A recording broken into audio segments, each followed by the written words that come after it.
होगी न्यूज़ खटर पटर, बातें भी चटर पटर, घर घर की खबर खबर, हंसी टोली की है अंगराई। रेडियो राजू भाई, रेडियो राजू भाई, रेडियो राजू भाई, राज मिस्त्री का अपना रेडियो। नमस्कार मेरे प्यारे राज मिस्त्री भाइयों, मैं हूँ राजू भाई, लेकर आ चुका हूँ आप सभी के लिए रेडियो राजू भाई, राज मिस्त्री का अपना radio, powered by UltraTech cement, देश का नंबर 1 सीमेंट। दोस्तों, शुरू करते हैं आज का प्रोग्राम। और आज के प्रोग्राम में आज के विचार के बाद हम बात करेंगे दिल की बात में कि कैसे इस डिस्ट्रैक्शन भरे जीवन में आप टाइम मैनेज कर सकते हैं। उसके बाद मैं सुनाऊंगा आपको एक कहानी, पंचतंत्र की कहानी, और फिर रोचक तथ्य, और उसके बाद लूंगा आप सभी से इजाजत। लेकिन सबसे पहले आज का विचार। आज का विचार कहता है, एक सामान्य जिंदगी जीने के लिए इंसान को रोटी, कपड़ा, मकान के अलावा किसी चीज की सबसे ज्यादा जरूरत होती है, तो वो है सिर्फ शिक्षा। जी हाँ दोस्तों, शिक्षा जो है रोटी, कपड़ा, मकान के अलावा जो चौथी सबसे जरूरी चीज है वो है। अगर वो आपके साथ है तो यकीन मानिए जीवन जीने का मजा ही कुछ और है, और जीवन जीना आपके लिए अत्यधिक सरल हो जाएगा। मैं ये नहीं कहता कि कठिनाइयां नहीं आएंगी, मगर उसे सॉल्व करने की जो क्षमता है, उसकी समाधान की जो क्षमता है, वो आपकी बढ़ जाएगी। दोस्तों, अब रुक करते हैं दिल की बात की ओर, जहां मैं आज आपको बताने वाला हूं कि इस डिस्ट्रैक्शन भरी जिंदगी में आप कैसे बेहतर टाइम मैनेज कर सकते हैं।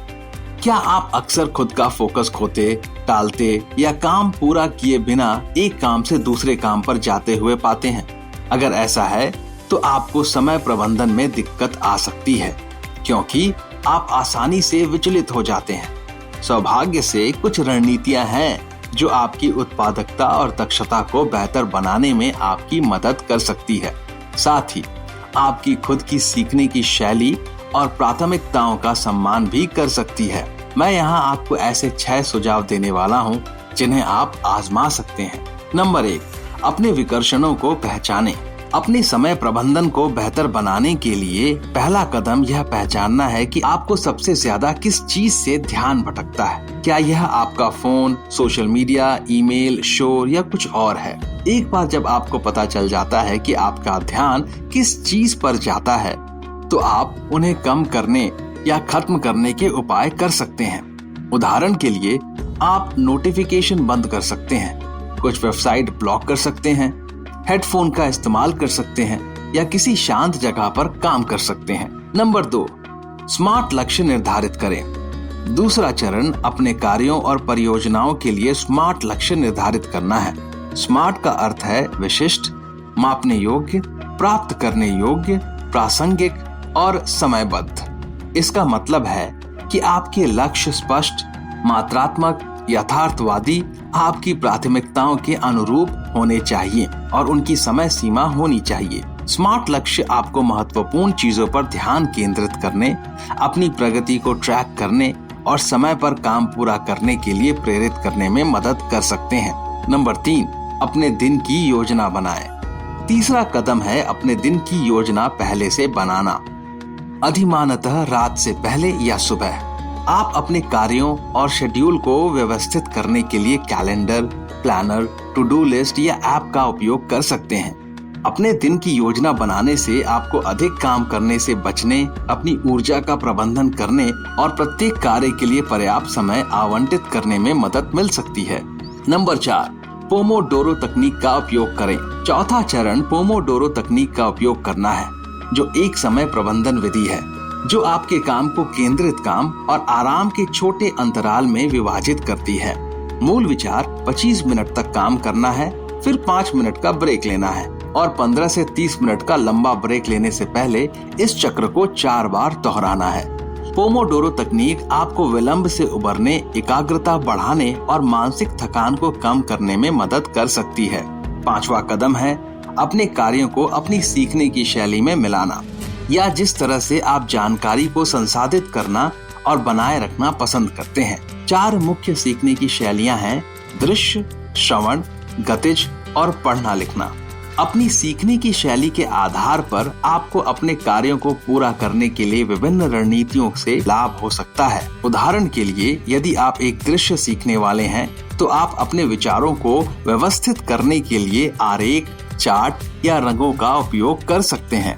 यदि आप एक श्रवण सीखने वाले हैं तो आप अपनी याददाश्त बढ़ाने के लिए पॉडकास्ट, ऑडियो बुक या संगीत सुन सकते हैं। यदि आप एक गतिज सीखने वाले हैं तो आप करके सीखने के लिए शारीरिक गतिविधियों, इशारों या प्रयोगों का उपयोग कर सकते हैं।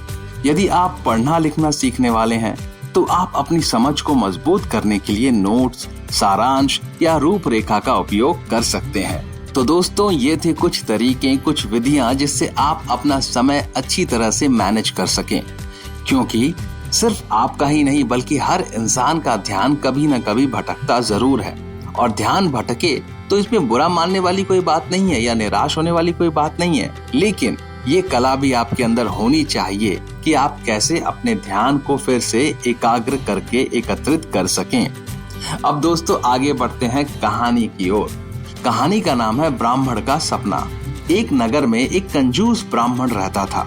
उसने भिक्षा से प्राप्त सत्तुओं में से थोड़े से खाकर शेष को एक घड़ा में भर दिया था। उस घड़े को उसने रस्सी से बांधकर खूंटी पर लटका दिया और उसके नीचे पास ही खटिया डालकर उस पर लेटे लेटे विचित्र सपने देखने लगा और कल्पना के हवाई घोड़े दौड़ाने लगा। उसने सोचा कि जब देश में अकाल पड़ेगा तो इन सत्तुओं का मूल्य 100 रुपए हो जाएंगे। उन 100 रुपए से मैं 2 बकरियां लूंगा। 6 महीने में उन 2 बकरियों से कई बकरियां बन जाएंगी। उन्हें बेचकर एक गाय लूंगा। गौओं के बाद भैंसे लूंगा और फिर घोड़े ले लूंगा। घोड़ों को महंगे दामों में बेचकर मेरे पास बहुत सा सोना हो जाएगा। सोना बेचकर मैं बहुत बड़ा घर बनाऊंगा। मेरी संपत्ति को देखकर कोई भी ब्राह्मण अपनी सुरूपवती कन्या का विवाह मुझसे कर देगा। वह मेरी पत्नी बनेगी। उससे जो पुत्र होगा उसका नाम मैं सोम शर्मा रखूंगा। जब वह घुटनों के बल चलना सीख जाएगा तो मैं पुस्तक लेकर घुड़शाला के पीछे की दीवार पर बैठा हुआ उसकी बाल लीलाएं देखूंगा। उसके बाद सोम शर्मा मुझे देखकर माँ की गोद से उतरेगा और मेरी ओर आएगा तो मैं उसकी माँ को क्रोध से कहूँगा, अपने बच्चे को संभाल। वह गृह कार्य में व्यस्त होगी, इसलिए मेरा वचन ना सुन सकेगी। तब मैं उठकर उसे पैर की ठोकर से मारूंगा। यह सोचते ही उसका पैर ठोकर मारने के लिए ऊपर उठा।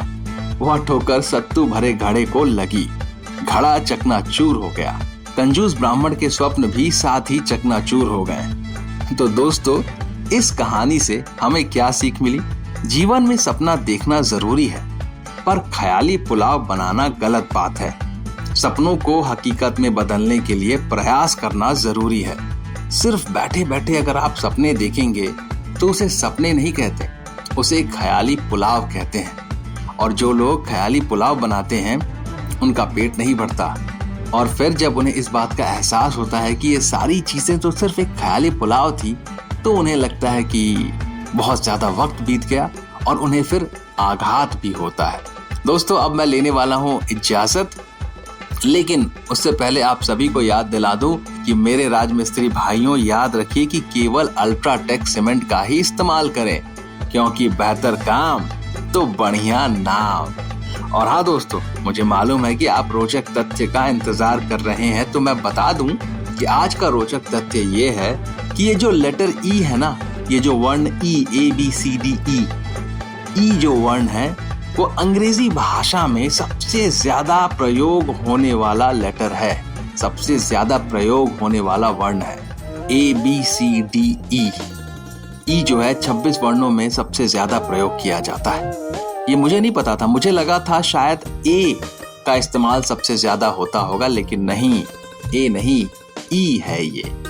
दोस्तों, अब मैं लेता हूं आप सभी से इजाजत। हम मिलेंगे अगले एपिसोड में नई बातचीत के सिलसिले के साथ। आप अपना ख्याल रखिए और मुझे इजाजत दीजिए। शुक्रिया दोस्तों। रेडियो राजू भाई, रेडियो राजू भाई, रेडियो राजू भाई, राज मिस्त्री का अपना radio. Brought to you by Ultratech Cement.